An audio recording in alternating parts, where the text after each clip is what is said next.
बिस्मिल्लाहिर्रहमानिर्रहीम। अस्सलाम वालेकुम नाज़रीन, मेरा नाम सरवत वलीम है। आज पूरी दुनिया की नजरें आलमी अदालत इंसाफ की तरफ मरकूज हैं। यहाँ पर एक ऐसा केस हमारे सामने आया है जिससे कोई एक मुल्क मुतासिर नहीं है, बल्कि इस दुनिया के अक्सर मुल्क ऐसे हैं जो इस एक शिकायत की वजह से आलमी अदालत इंसाफ के फैसले की तरफ देख रहे हैं।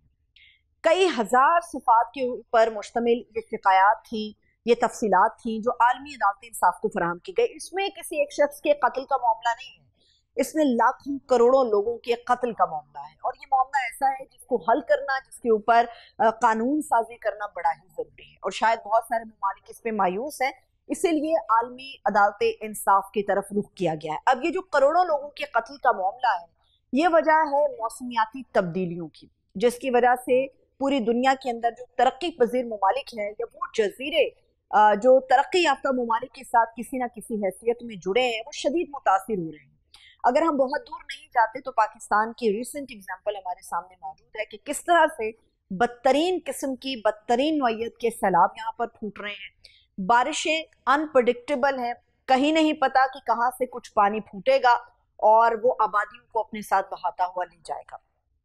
आलमी अदालत इंसाफ के अंदर एक छोटा सा जजीरा है वनवातू, वहां से एक शिकायत दर्ज कराई गई और इस शिकायत के ऊपर हजारों सफात पर मुश्तमिल जो तफसीलात थी वो दुनिया के अक्सर ममालिक से आलमी अदालत इंसाफ के अंदर भेजी गई। वहां पर यह बयान किया गया कि जो तरक्की याफ्ता ममालिक हैं उनकी जिम्मेदारियां क्या हैं, क्योंकि जो तरक्की पजीर ममालिक हैं उनका ग्रीन गैसेस के जो अखराज हैं उनके अंदर हिस्सा बहुत कम है। जैसे पाकिस्तान है, वो 1% से भी कम हिस्सा इन गैसेस के अखराज के अंदर शामिल है। लेकिन दुनिया में जो मौसमियाती तब्दीलियों से या क्लाइमेट चेंजेस से सबसे ज्यादा मुतासरा मुल्क है, उसमें पाकिस्तान भी आकर अपना नाम लिखवाता है। पाकिस्तान क्यों मुतासिर है, जबकि पाकिस्तान इसके अंदर अपना किरदार अदा नहीं कर रहा। तो आज किसी भी लम्हे आलमी अदालत इंसाफ इसके ऊपर फैसला देगी कि क्या जिम्मेदारियां हैं, क्या कानून साजी है, क्या जुर्माना आयद होना चाहिए और क्या कुछ ऐसे काम हैं जिनको फौरी तौर पर करना चाहिए।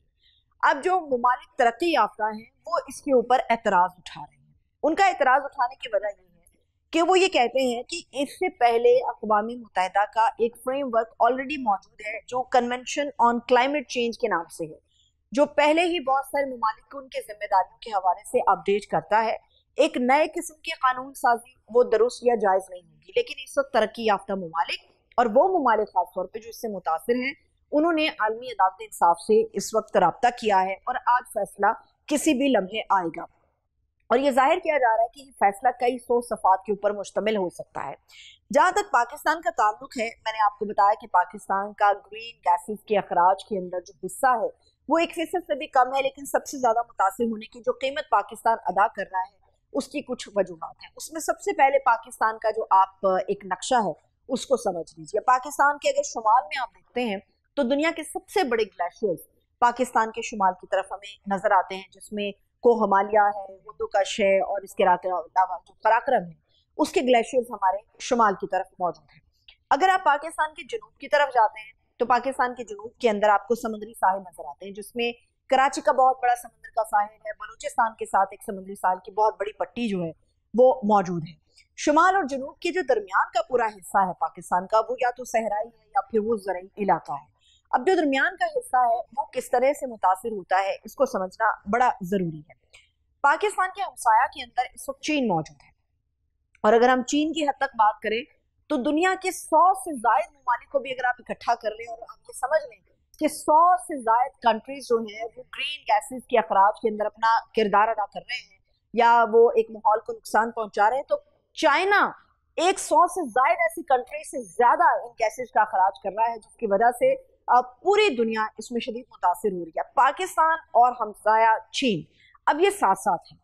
चीन का जो सबसे बड़ा सनती सूबा जिसे करार दिया जाता है वो सिंकियांग है।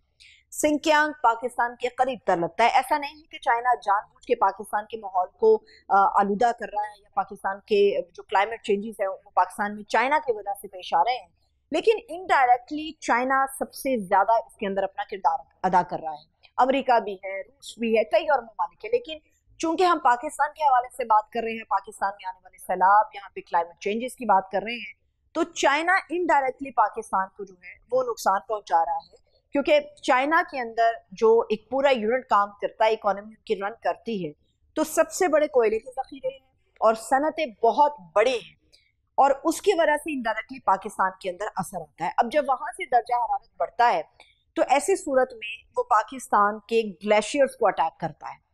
पाकिस्तान के जो ग्लेशियर्स हैं वो दर्जा हरारत जब बढ़ जाता है तो उसके नतीजे में वो पिघलने के अमल में आ जाते हैं। चूंकि पाकिस्तान में दुनिया का सबसे बड़ा ग्लेशियर है तो वो इससे मुतासिर होता है, जिसके बाद सैलाब के खतरात जो हैं वो बहुत ज्यादा बढ़ जाते हैं। वजह यहाँ पर ये है कि दुनिया में बहुत सारे ऐसी जगह हैं जहाँ पर सैलाब आते हैं, क्लाइमेट चेंजेस होती हैं, लेकिन फर्क ये है कि उनको कंट्रोल करने में और यहाँ कंट्रोल करने में फर्क है। बहुत सारे लोगों का ख्याल है या वो एक दलील पेश करते हैं कि पाकिस्तान में सैलाब है तो न्यूयॉर्क को देखें, न्यूयॉर्क के अंदर भी सैलाब आया हुआ है। न्यूयॉर्क और पाकिस्तान अगर आप दोनों का कंपैरिजन ड्रॉ करें तो आपको चीज कुछ सिमिलर नजर आएगी। उसकी वजह ये है कि वहां भी बेहतर इंफ्रास्ट्रक्चर मौजूद नहीं है, पाकिस्तान के अंदर भी नहीं है। वहां पर भी बहुत सारी चीजें तरजीहात का हिस्सा नहीं है, पाकिस्तान में भी वो चीजें तरजीहात का हिस्सा नहीं है। सवाल ये है कि एक डैम्स डैम्स अगर बन जाए तो बहुत बड़े पैमाने पर पानी को जखीरा किया जा सकता है, सैलाब से बचा जा सकता है, बहुत सारी चीजें कंट्रोल में आ सकती हैं। लेकिन डैम्स आखिर क्यों नहीं है? डैम्स बनाने के लिए तीन चार चीजें हैं जिनको देखना बड़ा जरूरी है। बशर्ते कि आपके पास जो जगह डैम के लिए मौजूद है क्या वो सही है, उसको चेक करना जरूरी है। जो एक डिजाइन बनाया जाता है उस डिजाइन के अंदर कोई खामी नहीं होनी चाहिए, वो 100% बेहतर और दुरुस्त होना चाहिए। ये चीजें देखने की जरूरत है। माहौल का जो तवाजुन और मौसर इंतजाम है, ये चार चीजें अगर आ जाएं तो आप डैम तामीर कर सकते हैं। अगर हम पाकिस्तान के अंदर जखीरा किए जाने वाले पानी को देखें तो हम हैरान रह जाएंगे, क्योंकि पाकिस्तान के अंदर 30 दिन, कम से कम आप 30 दिन का पानी जखीरा होना चाहिए। लेकिन हमारी बदकिस्मती ये है कि पाकिस्तान के अंदर अगर पानी का शॉर्टफॉल हो जाता है, ये जैसे इंडिया हमें धमकाता है, तो पाकिस्तान के अंदर 30 दिन का भी पानी जखीरा करने की गुंजाइश मौजूद नहीं है। इसके बदले में जो हमारा हमसाया भारत है वो 200 से ज्यादा, और यानी कि 200 डेज से अबव उसके पास इतनी कैपेसिटी मौजूद है कि वो पानी को रिस्टोर कर सकता है। इसलिए वो पाकिस्तान को धमकाता है। अब पाकिस्तान को सैलाब से बचने के लिए और इस किस्म के दुश्मन की इन भौंडी किस्म की धमकियों से बचने के लिए डैम्स की अशद जरूरत है। लेकिन बदकिस्मती से पाकिस्तान के अंदर डैम्स नहीं बनते। पाकिस्तान में डैम्स ना बनने के जो सबसे बड़ी रीजन है वो ये हमारे सामने आती है कि जो सूबाई सतह के मामलात हैं वो इसमें सबसे बड़ी रुकावट बनते हैं, क्योंकि हर सूबाई हुकूमत जो है वो इसके ऊपर चीखती है, और वो इसलिए चीखती है, उनका ख्याल है कि अगर डैम्स बनेंगे तो उनके हिस्से का जो पानी है वो उनको सही तौर पर मुयसर नहीं आ सकेगा। तो इसलिए जो सूबाई मामला है या सियासी इत्तेफाक राय होना चाहिए, बदकिस्मती से उसके अंदर हमें कमी नजर आती है। तमाम सूबे इस चीज के ऊपर चीखते हैं, किसी आप एक सूबे को इसके लिए ब्लेम नहीं कर सकते। अब लाखों क्यूसिक पानी है जो सैलाब की सूरत में अब मौजूदा हालात के अंदर भी पाकिस्तान के अंदर है। ये लाखों क्यूसिक पानी जो है ये वेस्ट हो जाएगा। अगर आप इसको जखीरा करने आपके पास छोटे मोटे डैम्स हो तो इन पानी को जखीरा किया जा सकता है। चलिए मानते हैं कि फिलहाल छोटे डैम्स नहीं तामीर किया जा सकते, तो पाकिस्तान जैसे मुल्कों के लिए क्या ऑप्शन है कि अगर सैलाब आए और बदतरीन सैलाब मौजूदा हालिया सूरत हाल की तरह, तो उसमें लोगों की जानें बचानी है, अपने लाखों क्यूसिक पानी जो है उसको जखीरा करना है, तो उसके लिए क्या किया जा सकता है? फिलहाल जो वक्ती तौर पे चीजें हमें पता चलती हैं या जो हाइड्रोलॉजिस्ट बताते हैं, जो वाटर रिसोर्सेज से रिलेटेड लोग बताते हैं, वो ये कहते हैं कि हमारे यहाँ लाखों की तादाद में स्कूल्स हैं, कॉलेजेस हैं, हमारे यहाँ मसाजिद हैं, दफ्तर है, पार्क हैं।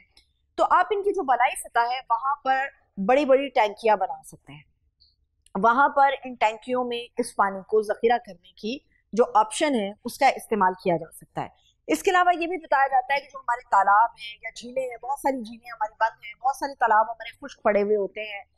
इसके अलावा हमारे पास जो कुदरती जखायर है उनके ऊपर तवज्जो नहीं दी जाती। अगर आप इन तीन चीजों को बहाल कर लें तो ऐसी सूरत में जो बड़ी पैमाने के ऊपर पानी है उसको हम रिस्टोर कर सकते हैं और वो पानी हमारे इस्तेमाल में आ सकता है। फिर कहा जाता है कि हमारे यहाँ कुएं होने चाहिए, बहुत बड़े बड़े गड्ढे खोद दिए जाए तो वहां पर भी पानी की एक महफूज किस्म की मकदार जो है वो रिस्टोर हो सकती है। फिर ये कहा जाता है कि हमारे यहाँ बहुत सारे ऐसे इलाके हैं जैसे पहाड़ी इलाके हैं हमारे, वहां पर अगर छोटे डैम्स तामीर हो जाए उसमें किसी सूबाई हुकूमत का मामला नहीं आएगा, ये सियासी इत्तेफाक राय से मुमकिन है।